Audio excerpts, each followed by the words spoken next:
আজই ডাউনলোড করুন আর এনজয় করুন আপনার পছন্দের শো। আমি স্পিচলেস। মাত্র এক রাতের জঙ্গল অভিযানে গিয়ে তোমার কি অসাধারণ পরিবর্তন হয়েছে। বলো, কেন ডেকেছো? কথা আছে তাই। সকাল থেকে তো এখানেই আছো, কিছু খাওয়া হয়েছে কি? এটা বলতে নিশ্চয়ই ডাকোনি আমাকে এখানে। যা বলতে ডেকেছো তাড়াতাড়ি বলো। তোমার কথা বলা হয়ে গেলে আমি দিদি ভাইয়ের কাছে যাব। স্রোত, তুমি যদি দিদির জন্য এতটাই টেনশন করতে তাহলে যা যা করেছো সেগুলো করতে না। তুমি যা যা করেছো সেগুলো তোমার দিদিকে টেনশনে ফেলার জন্য যথেষ্ট। এনিওয়ে, তোমাকে একটা কথা বলবো বলে এখানে ডেকেছি। আজ সকালে তোমার দিদি আর তার দলের লিডার ক্রান্তি ভাই ফাইনালি পুলিশের হাতে অ্যারেস্ট হয়েছে। এতক্ষণে ট্রানজিট রিমান্ডে ওদের কলকাতায় নিয়ে আসা হচ্ছে। পুলিশের কড়া নজরদারির ওপর দিয়ে ওদের নিয়ে আসা হচ্ছে, কিন্তু তবুও তো ভরসা নেই, ওরা পালিয়ে যেতে পারে। আর পালালেই মরবে, কারণ পুলিশের কাছে শুট অন সাইটের পারমিশন আছে। এখন আমাকে এখানে ডেকে এসব বলছো কেন? এসব শুনে আমি কি করব? বারে, ওদেরকে বাঁচানোর জন্য তুমি এত মেহনত করলে, এত পরিশ্রম করলে, তোমাকে ওদের ব্যাপারে আপডেট দেওয়াটা আমার কর্তব্য না? তবে পালাতে চাক আর না চাক, এই কেসটা কোর্টে ওঠার পর ওদের কেউ বাঁচাতে পারবে না। তুই অ্যারেস্ট হয়ে গেলি মেজদি ভাই। আমি পারলাম না মেজদি ভাই তোকে বাঁচাতে। সেই ধরা পড়ে গেলি। আমার কি আরো আগে তোর কাছে পৌঁছানো উচিত ছিল? তোর কাছে পৌঁছতে বড্ড বেশি সময় লেগে গেল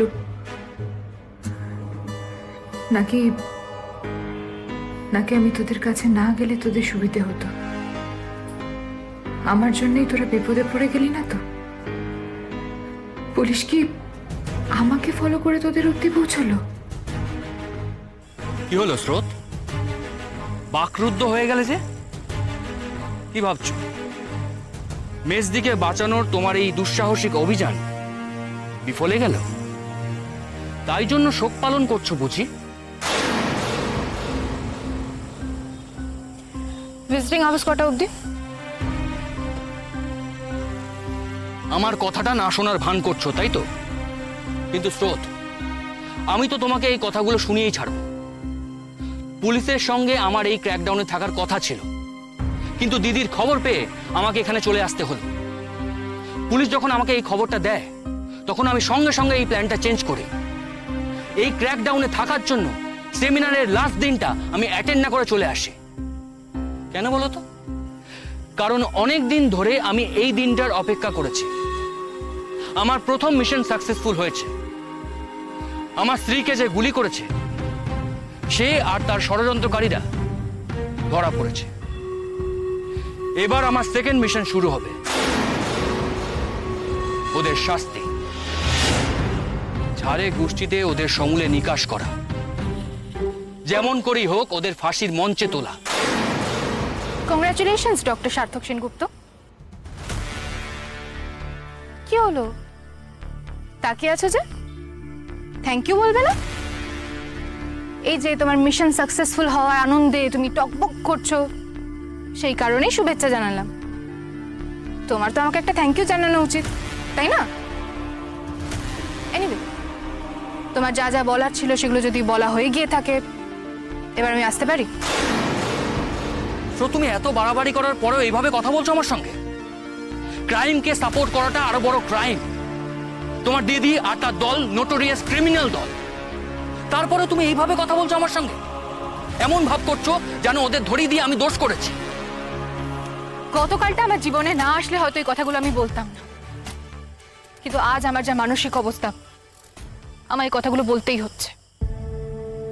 কি বলতো সার্থক, মেজদি ভাই, ক্রান্তি ভাই, ওদের দলের সবার কথা ওদের মুখ থেকে শোনার পর, সবকিছু দেখার পর না আমার ভুল ভেঙে গেছে।